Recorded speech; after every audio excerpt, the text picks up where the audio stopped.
The bill needs to be submitted by Friday. Veronica tapped her long nails on the table. What do you think, Peter? I looked up from the documents. My mother-in-law and boss sat on the edge of the desk, wearing her signature navy blue suit that perfectly accentuated her figure. The opposition will be against it, I replied. We need to prepare a strong defense. That's why you're here, she smiled. Can't find a better strategist in this state. After 3 years of work, I had gotten used to her compliments. Veronica knew how to motivate people. That's what made her one of the most influential state senators. Will you stay late? She asked. We need to work through everything. Of course, I'll let Sarah know. My daughter, she smirked strangely.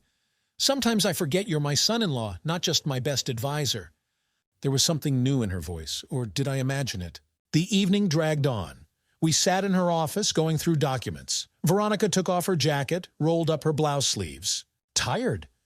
She came up behind me, placed her hands on my shoulders. You're too tense. Her fingers began massaging my shoulders.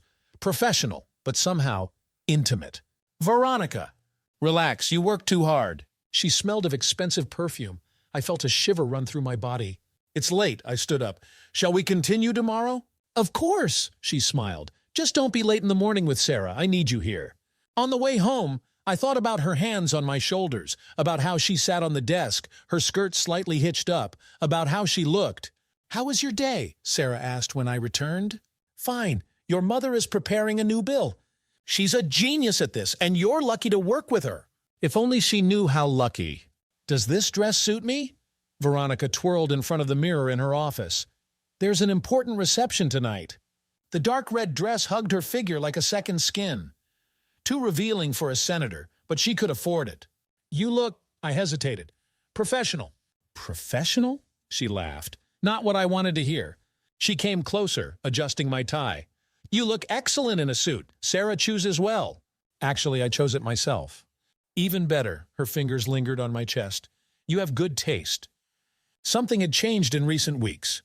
Her touches became more frequent, her glances longer. She found reasons to stay alone with me. At the reception, she shone. Charmed sponsors parried opposition's attacks, and I couldn't take my eyes off her. Shall we dance? She extended her hand. Need to discuss strategy. Here, the best deals are made while dancing. Her body pressed against mine. She smelled of power and desire. What strategy are we talking about? I asked as we swayed to the slow dance. A personal one, she whispered in my ear. I see how you look at me, Peter. Veronica, don't deny it. I've been in politics too long. I know how to read people. Her hand slid down my back, slightly lower than appropriate. We can't, I breathed. Why? Because I'm your mother-in-law or because I'm your boss? Both. And you know what I think? She looked into my eyes. That's exactly why we should. After the reception, she asked me to drive her home. Coming in, she asked at the doorstep, to discuss tomorrow's speech. It's late. Come on, Peter, we both know it's not about the time. I looked at her, powerful, confident, passionate. Good night, Senator, I said, and left. But all night I dreamed of her red dress and promising smile. Veronica started playing openly. Short skirts, deep necklines, casual touches. She reveled in her power over me. Stay late today, she said after another meeting. Need to discuss a private matter. When everyone left, she locked the door. You know what I've noticed? She perched on the edge of the desk. You avoid being alone with me. There are reasons. Of course there are. You're afraid. Of what? Of what will happen if you stop resisting. She stood up, came closer. Her perfume made my head spin. Veronica, please. Please what? She traced my cheek with her finger. Stop or continue? I caught her hand. We can't. We can do anything we want. I'm a senator, remember? I'm used to getting what I want. And what do you want? You? She leaned forward. Been thinking about nothing else for months. Her lips were a millimeter from mine. What about Sarah? I breathed. Don't mention my daughter now. She pulled back. This is between us, just between us. I looked at her, powerful, confident, incredibly passionate, and I understood I was losing this battle. You want me too, she whispered. I see it in your eyes. Feel it every time you're near. Her hand slid down my chest, lower. Stop! I caught her wrist. Not here. Why not? My office, my rules. Because if we start, I won't be able to stop. She smiled. Who said anything about stopping? That evening, all boundaries were erased. Her lips found mine, and the world ceased to exist. We kissed hungrily, desperately, as if we'd been waiting for eternity. "Finally," she whispered, "I've waited so long." Her dress fell to the floor. She was perfect. The years had only added to her allure. "The door," she whispered. "Make sure it's locked." But we both knew it wasn't about the door. It was about what was happening between us. The large mahogany desk became witness to the moment when we crossed the final line. Documents scattered across the floor as we forgot everything in the world, giving in to feelings we had restrained for so long. It was like madness, passionate, hot, forbidden. We dissolved into each other. Everything else ceased to exist.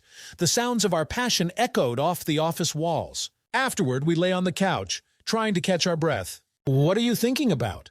she asked, tracing her finger across my chest. "About what we've done. Do you regret it?" "I should, but I don't." She propped herself up on her elbow. "You know what's interesting? I feel amazing for the first time in a long while." "Because you got what you wanted?" "Because I got who I wanted." At that moment, footsteps were heard in the corridor. We froze. "Damn," she whispered. "Security doing their rounds." We quickly dressed, trying to make the office look presentable. "What now?" I asked when the footsteps faded. "Now," she fixed her lipstick, "we'll be very, very careful." The next morning was strange. Veronica acted as usual, powerful, composed, professional. Only a special gleam in her eyes betrayed her mood. "Peter, the bill report!" She held out her hand for the documents. Our fingers touched. A shiver of memories ran through my body. These same hands had roamed over my body yesterday. "Is everything all right?" Sarah appeared in the doorway. "Decided to stop by for lunch." "Of course, darling." Veronica didn't even blink. "Your husband and I were just finishing with the documents." I tried not to look at my mother-in-law, but my gaze treacherously returned to her lips, to the curve of her neck, to the unbuttoned top button of her blouse. "Staying late today?" Sarah asked. "No," I answered too quickly. "Not needed today." "Actually," Veronica interjected, "we need to refine the speech strategy." Her look promised much more than a work meeting. "Sorry, honey," I kissed my wife. "Duty calls." When Sarah left, Veronica locked the door. "You're too tense." She came up behind me, placed her hands on my shoulders. "Relax." "How can I relax? Your daughter was just here." "So what? We're professionals, Peter. We know how to keep secrets." Her hand slid under my jacket.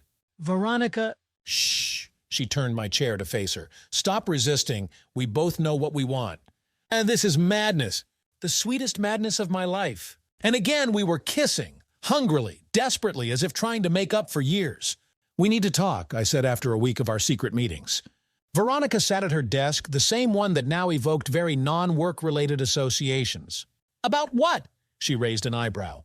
"About how much you enjoy our meetings?" "Seriously, Veronica, we can't continue like this." "Why not? Everything works perfectly." "Until the first mistake, until the first suspicion." She stood up, came over to me. "What are you really afraid of? That we'll be discovered? Or that this is becoming something more than just passion?" I looked at her. In her strict suit, she looked even more seductive. "Both." "Listen," she sat on my lap. "I'm not asking for love. Not asking you to leave Sarah. I just want you here and now."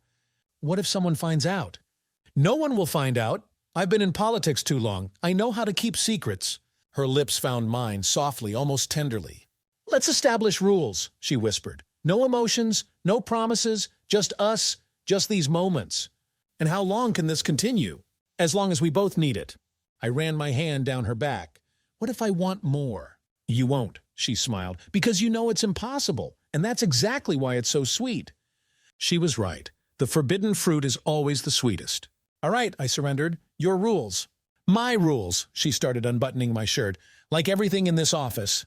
And again we dissolved into each other, knowing it was wrong but unable to stop. Because sometimes the temptation of power is stronger than any morality, especially when it smells of perfume and wears expensive suits. 6 months have passed.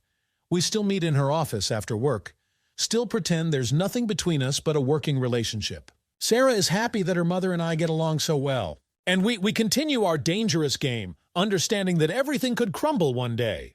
But while power intoxicates, passion burns, and kisses taste like victory, we won't stop. Because some temptations are worth any risk. Did you like this story? Let us know in the comments what you liked. Subscribe to our storytelling podcast. Also, don't forget to like and ring the bell so you don't miss more interesting stories. See you soon.